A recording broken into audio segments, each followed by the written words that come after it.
অনেককে আমরা এই কাজটার উদ্যোগ দিয়ে ভরসা করেছিলাম, যেটা আমরা সপরিবারে বাইরে জি। হ্যাঁ, তো না না, আমরা 40 বছর ধরে বাইরে।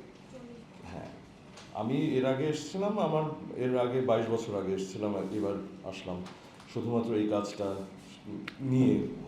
ইনশাল্লাহ যদি কিছু আমি ছেলে হিসেবে করতে পারি সেই সেটার জন্য, কারণ আমি যতটুকু বুকের মধ্যে এই দায়িত্বটা নিয়ে করব সেটা অন্য কেউ করছেন না, এটার কারণেই আমার আশা এবং শেষ চেষ্টা করা যে আমরা আমার বাবা কতদিন আর আছেন আমি জানি না, আল্লাহ করলে হয়তো বা আরও অনেক দিন থাকবেন, কিন্তু উনি যথেষ্ট অসুস্থ।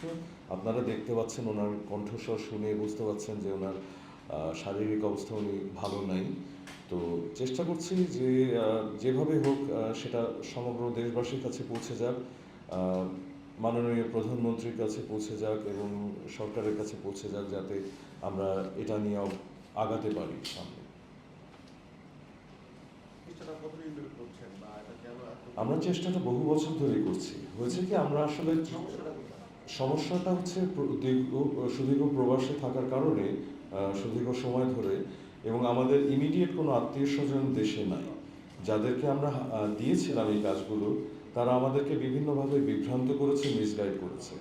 তো যার কারণে আমরা সমস্ত আবেদনপত্র সবার হাতে দিয়েছি, অপেক্ষা করেছি, তারা বলেছে তারা সাবমিট করেছে, কিন্তু সেটা আলটিমেটলি কিছুই হয়নি। তো যার কারণে মধ্যে আবার প্যান্ডামিক এসে গেল, আমরাও প্যান্ডামিক আক্রান্ত ছিলাম বেশ কয়েকবার, আমার বাবাও ছিলেন। তো যার কারণে ওটার জন্য আমাদের 4-5 বছর আরও পিছিয়ে গেল। তো এইবার আমি সব কিছু শেষ করে চেষ্টা করছি যে যেভাবে হোক আমার বাবার শেষ ইচ্ছাটা যাতে পূরণ হয়। তো এই কারণেই আমরা এতদিন ধরে এই কাজটি আগাইনি। এটাতে সরকারের কোনোই দোষ নেই, এটা শুধুমাত্রই আমাদের অপারগতা, যে আমরা বিদেশে ছিলাম এবং আমাদের ইমিডিয়েট কোনো আত্মীয় স্বজন নিজ দায়িত্বে এই কাজটি নেয়নি। পাকিস্তান আর্মি তখন আমার উপরে মৃত্যুদণ্ড কার্যকর করার চেষ্টা করেছিল, কিন্তু প্রাণে বেঁচে গেছি আমি কোনো কারণে। এবং পরবর্তীকালে আমি মুক্তিযোদ্ধাদের সঙ্গে থেকে কাজ করেছি, অনেক কাজ করেছি। যতদূর মনে পড়ে, আলিমপুর গার্লস স্কুলে তখন বোমা ফাটানো হয়েছিল, আমার এক বন্ধু ছিল সিরাজউদ্দিন ভুঁইয়া, তার সঙ্গে মিলে, এবং শেরাটন হোটেলে বোমা ফাটানো হয়েছিল। সেগুলো সব কাজে আমি জড়িত ছিলাম, যে জন্য আমাকে পাকিস্তান আর্মি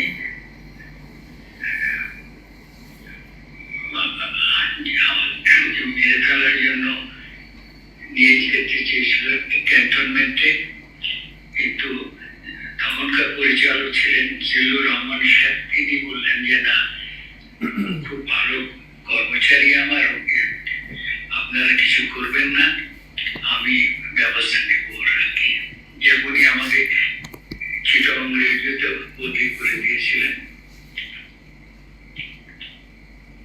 এবং তারপরে আমার সেখানে ভালো লাগেনি চিটংয়ে। আমি বাংলা ঢাকা ফিরে আসি এবং মুক্তিযোদ্ধাদের সঙ্গে সহযোগিতা করে কাজ করে যাই। রেডিও থেকে যত গান ছিল, দেশাত্মবোধক গানগুলো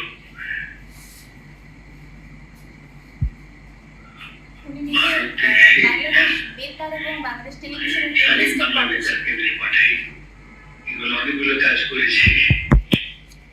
এখন কিন্তু আমার এই কাজের কোনো মূল্যায়ন হয়নি, কোনো স্বীকৃতি, জাতীয়ভাবে কোনো স্বীকৃতি আমি পাইনি।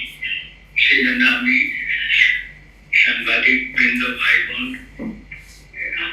এবং কর্মচারী, সরকারি কর্মচারী এবং মাননীয় প্রধানমন্ত্রী শেখ হাসিনার কাছে অনুরোধ করছি, আপনারা আমাকে জাতীয়ভাবে সম্মান প্রদর্শন করবেন, আমার সব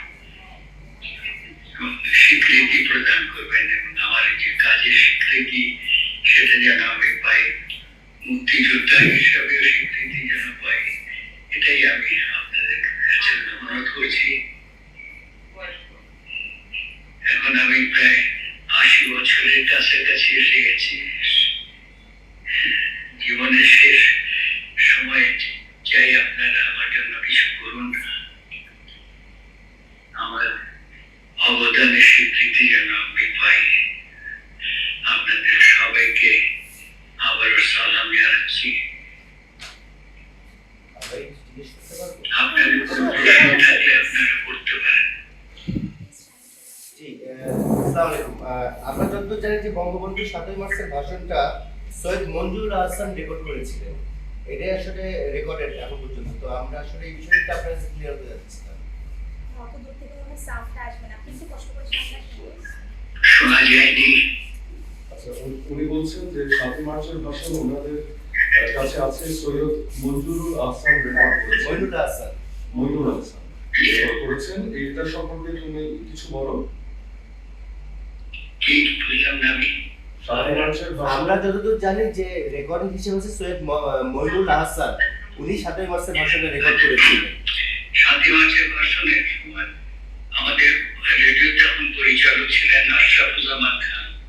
তিনি আমাদেরকে নিয়ে গেলেন রেসকোর্স ময়দানে, যেখানে বঙ্গবন্ধু ভাষণ দিয়েছিলেন এই মাঠে।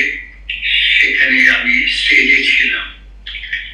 তো রেডিও থেকে তখন বারাউদ্দিন সিদ্দিকী আমাদের ডিউটি অফিসার ছিলেন। উনি জানালেন যে মেজর সালেক, তখন পাকিস্তান আর্মির মেজর সালেক জানিয়েছেন যে এই ভাষণ যদি প্রচার করা হয় তাহলে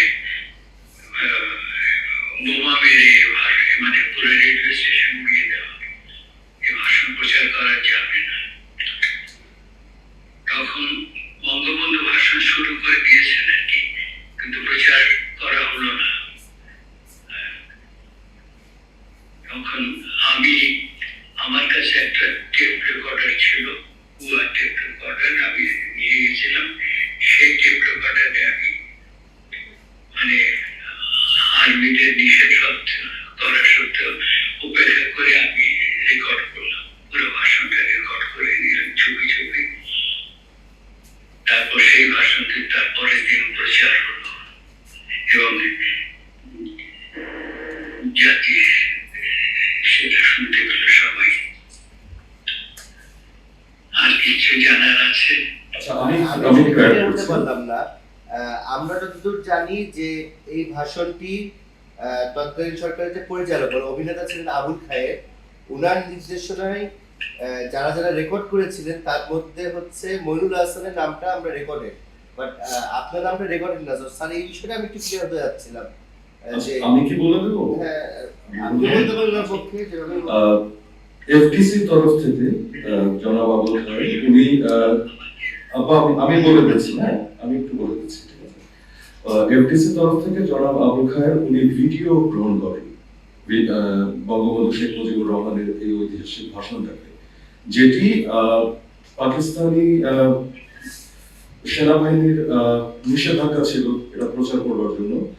রেডিও বাংলাদেশ 8ই মার্চ এটাকে প্রচার করে, কিন্তু ভিডিও সেটা অডিও ছিল।